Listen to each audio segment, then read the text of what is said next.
Hello बच्चों, आज हम आपकी हिंदी पाठ्य पुस्तक खुलते पंख का पाठ 7 पढ़ेंगे। पाठ का नाम है सूरज और बादल। बच्चों, यह एक कविता है जिसे सुभद्रा कुमारी चौहान जी ने लिखा है। बच्चों, यह एक चित्र है। क्या आप बता सकते हैं यह किस मौसम का चित्र है? इसमें बादल हैं, बारिश की बूंदें हैं, बारिश हो रही है, एक आदमी छाता लेकर खड़ा है। जी हाँ, यह बारिश का मौसम है। क्या आप जानते हैं हमारे भारत देश में कितने मौसम हैं, कितनी ऋतुएं हैं? बच्चों, हमारे भारत देश में 6 ऋतुएं हैं। कौन कौन सी? वसंत ऋतु, ग्रीष्म ऋतु, वर्षा ऋतु, शरद ऋतु, हेमंत ऋतु और शिशिर ऋतु। बच्चों, ऋतु मतलब मौसम। तो हमारे भारत में 6 मौसम होते हैं। अच्छा, बारिश के मौसम में क्या होता है? बारिश के मौसम में आसमान में काले काले बादल छाते हैं, बादल गरजते हैं, बिजली चमकती है, तेज बारिश होती है, सूरज दिखाई नहीं देता, धूप नहीं निकलती। अच्छा, आप जानते हैं बारिश होती कैसे है? बच्चों, सूरज की गर्मी से नदियों, तालाबों, समुद्रों आदि का पानी भाप बनकर ऊपर की तरफ उठता है। फिर ऊपर जाकर वह ठंडा हो जाता है और पानी की बूंद बन जाता है। यही पानी की बूंद मिलकर फिर बादल बनते हैं। और इन बादलों में जब पानी की बूंदें ज्यादा हो जाती हैं तो ये भारी हो जाती हैं और बारिश के रूप में फिर धरती पर गिरती हैं। इस तरह से बारिश होती है। तो बच्चों, ये जो कविता हम पढ़ने वाले हैं यह भी बारिश से संबंधित है। तो आइए इस कविता को हम पढ़ेंगे और इसका पहले आनंद उठाएंगे। कविता है सूरज और बादल। अभी अभी थी धूप, बरसने लगा कहाँ से पानी। किसने फोड़ घड़े बादल के, की है इतनी शैतानी। अभी अभी थी धूप, बरसने लगा कहाँ से पानी। किसने फोड़ घड़े बादल के, की है इतनी शैतानी।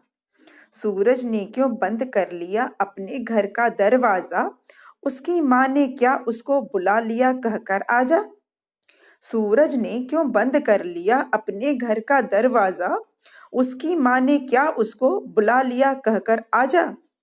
जोर जोर से गरज रहे हैं बादल हैं किसके काका।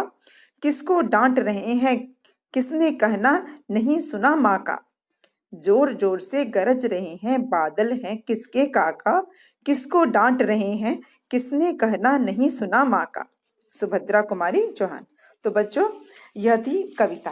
अब आइए इस कविता को हम पंक्ति दर पंक्ति समझते। अभी अभी थी धूप, बरसने लगा कहाँ से यह पानी। बच्चों, कवित्री यह कह रही हैं कि अभी तो थोड़ी देर पहले धूप निकली थी, तो यह पानी कहाँ से बरसने लगा। बच्चों, कभी कभी ऐसा होता है कि बाहर धूप निकली होती है पर अचानक पर बादल छा जाते हैं और बारिश होने लगती है। तो कवित्री कह रही हैं कि ये अचानक से बारिश कैसे होने लगी। अगली पंक्ति, किसने फोड़ घड़े बादल के, की है इतनी शैतानी। अब कह रही हैं कि किसने बादल के घड़े फोड़ दिए, किसने ऐसी शरारत की। बच्चों, कवित्री बादल को घड़ा बोल रही हैं।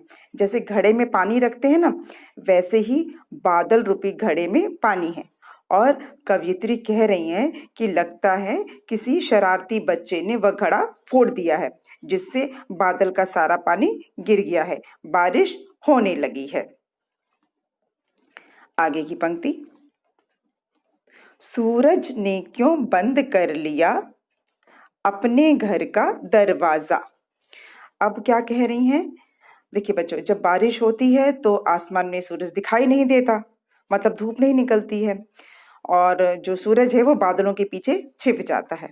इसलिए कवयित्री बोल रही हैं कि सूरज ने क्यों अपने घर का दरवाजा बंद कर लिया है, क्यों नहीं दिखाई दे रहा है। उसकी माँ ने क्या उसको बुला लिया कहकर आजा। क्या सूरज की माँ ने उसे घर के अंदर बुलाकर दरवाजा बंद कर लिया है। बच्चों, यहाँ कवित्री सूरज को एक बच्चे की तरह मान रही हैं और कह रही हैं कि क्या सूरज की माँ ने उसे अंदर आजा आजा कह के अंदर बुला लिया है और दरवाजा बंद कर लिया है। अब आगे की पंक्ति, जोर जोर से गरज रहे हैं, बादल हैं किसके काका। अब जब तेज बारिश होती है तो बच्चों बादल भी खूब गरजते हैं। तो अब यहाँ कवित्री ने गरजते हुए बादलों की तुलना काका से की है। मानो कि अ, किसी के काका हैं, बादल किसी के काका हैं और वह गुस्से से गरज रहे हैं। किसको डांट रहे हैं, किसने कहना नहीं सुना माँ का। और बच्चों क्योंकि यहाँ पे अब कवित्री ने बादल को काका कहा है और बोल रही हैं कि कौन ऐसा शैतान बच्चा है जिसने अपनी माँ की बात नहीं मानी, माँ का कहना नहीं माना और जिसे बादल काका डांट रहे हैं। तो इस तरह से हमने देखा कि कवित्री ने यहाँ पर सूरज को बच्चा बोल दिया और बादल को काका बोल दिया और ये कहना चाह रही हैं कि जैसे बाहर मौसम पहले तो धूप धूप जैसी निकली थी और फिर उसके बाद अचानक में बारिश होने लगी, मानो किसी ने बादल का जो घड़ा है, बादल रूपी जो घड़ा है, वो किसी शैतान बच्चे ने उसको फोड़ दिया और सारा पानी जमीन पे गिर गया और सूरज भी दिखाई नहीं दे रहा है, मानो उसकी माँ ने उसे घर में बंद कर लिया है, अंदर से दरवाजा बंद कर दिया है। और बादल भी कैसे जैसे किसी गुस्से वाले काका की तरह से जोर जोर से गरज रहे हैं, किसी बच्चे को डांट रहे हैं, कोई ऐसा बच्चा जिसने अपनी माँ की बात नहीं मान रहा है, तो ऐसे शैतान बच्चे को काका डांट रहे हैं। तो बच्चों इसी के साथ ये कविता को तो खत्म हो गई। तो अब हम इसके अभ्यास कार्य की तरफ बढ़ेंगे। पहला है इन प्रश्नों के उत्तर दो। क, धूप क्यों चली गई है। धूप क्यों चली गई है? क्योंकि आसमान में बादल छा गए हैं, इसलिए धूप चली गई है। और कविता के हिसाब से हम अगर कहें तो सूरज ने अपना दरवाजा बंद कर लिया है, इसलिए धूप चली गई है। अगला प्रश्न, पानी कहाँ से बरसने लगा। तो पानी कहाँ से बरसने लगा? पानी बादलों से बरसने लगा, मानो बादल का घड़ा फट गया है और उसमें से बारिश होने लगी है। ग, कौन जोर जोर से डांट रहा है। तो कौन जोर जोर से डांट रहा है? बादल काका जोर जोर से डांट रहे हैं। बच्चों जो बादल गरज रहे हैं उसको कवित्री ने कहा है जैसे कि बादल काका किसी बच्चे को डांट रहे हैं। प्रश्न घ, तुम्हें कब कब डांट पड़ती है। अब बच्चों ये प्रश्न तो आपको स्वयं करना है, आप बताएंगे कि आपको कब कब डांट पड़ती है। फिर उसके बाद प्रश्न है, तुम्हें कौन कौन डांटता है। अब यह प्रश्न भी आपको स्वयं ही करना है, आपको स्वयं ही बताना है कि आपको कौन कौन डांटता है। तो अब चलिए लिखित प्रश्न की ओर। सही उत्तर पर सही का निशान लगाओ। तो क है, घड़े कौन है।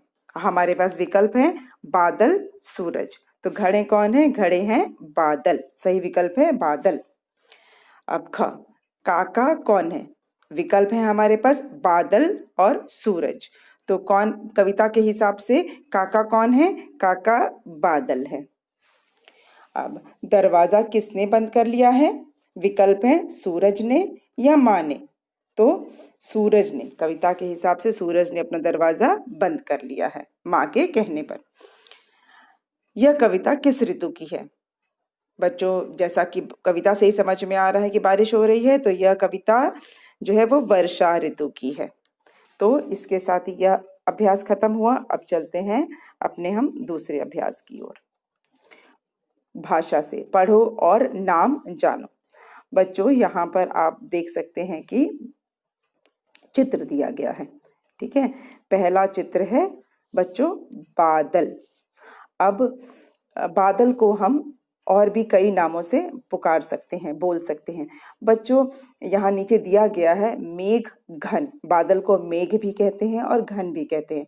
बच्चों इस तरह के शब्दों को समान अर्थी शब्द भी कहा जाता है, समानार्थी शब्द कहा जाता है या पर्यायवाची शब्द कहा जाता है। जब एक ही शब्द के कई और नाम होते हैं तो उसे हम समानार्थी या पर्यायवाची शब्द भी कहते हैं, समान अर्थ वाले शब्द। तो यहाँ पर बादल का समान अर्थ क्या है? मेघ और घन।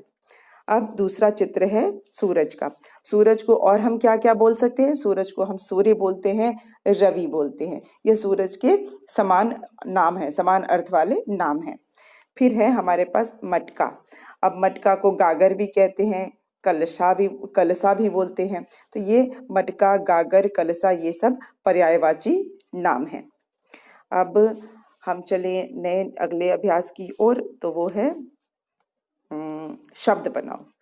अब बादल शब्द में अनेक शब्द छुपे हैं। देखिए, बाल, देन दल, बाद, दबा।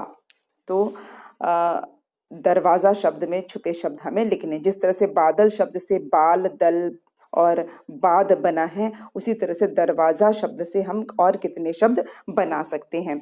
तो हम कौन कौन से शब्द बना सकते हैं? पहला है दवा।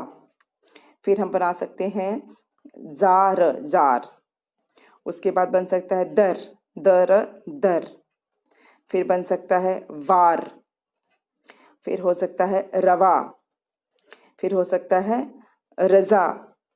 ठीक है, तो 5 शब्द हो गए हमारे पास: दवा, जार, दर, वार, रवा, रजा। अब दिए गए शब्द से प्रश्न बनाकर लिखो। अब यहाँ पर आपको कोष्ठक में वो शब्द भी दिया गया है जिस शब्द से आपको प्रश्न बनाना है। पहला किया हुआ है, उसका नाम मालती है, और कोष्ठक में लिखा है क्या, मतलब हमको क्या शब्द इस्तेमाल करके प्रश्न बनाना है। उसका नाम क्या है। तो चलिए दूसरे पे चलते हैं। ख, चैताली शिमला जा रही है, और कोष्ठक में शब्द है कहाँ। तो हमें प्रश्न बनाना है, चैताली कहाँ जा रही है। चैताली कहाँ जा रही है। अब ग, यह गिलास रवि ने तोड़ा है। अब हमारे पास कोष्ठक में शब्द है किसने, किसने। तो हमें प्रश्न बनाना है किसने। यह गिलास किसने तोड़ा है। यह गिलास किसने तोड़ा है। अब घ, विकास रो रहा है, और कोष्ठक का शब्द है क्यों। तो प्रश्न क्या बनेगा, विकास क्यों रो रहा है।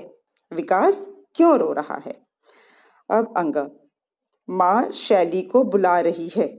कोष्ठक का शब्द है किसको। तो हमारा प्रश्न बनेगा, माँ किसको बुला रही है।